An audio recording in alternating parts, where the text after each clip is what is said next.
uvijek kad čujem tvoje ime i kad se nad tebe nadvije mrak,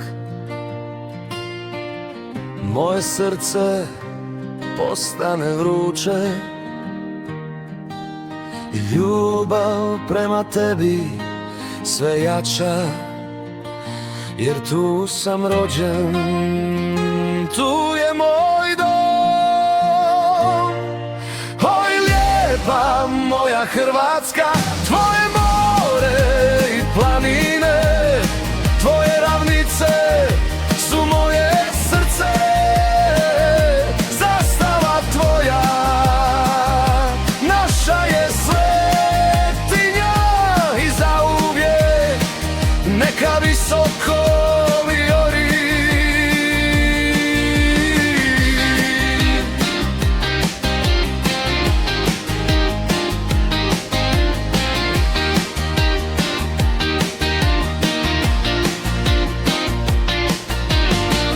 Tvoje tlo utkana su tijela,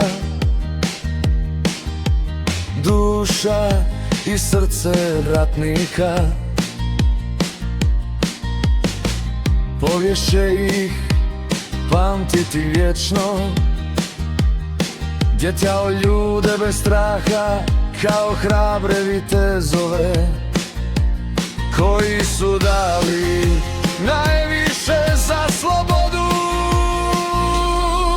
Oj lijepa moja Hrvatska, tvoje more i planine, tvoje ravnice su moje srce, zastava tvoja naša je svetinja i zauvijek neka visoko vijori.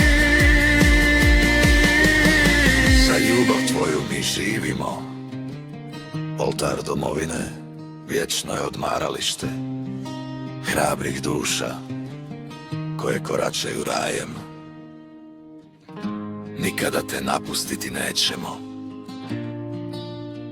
jer ti si naš dom, dom, dom, dom, dom, dom, dom. Oj lijepa moja Hrvatska, tvoje more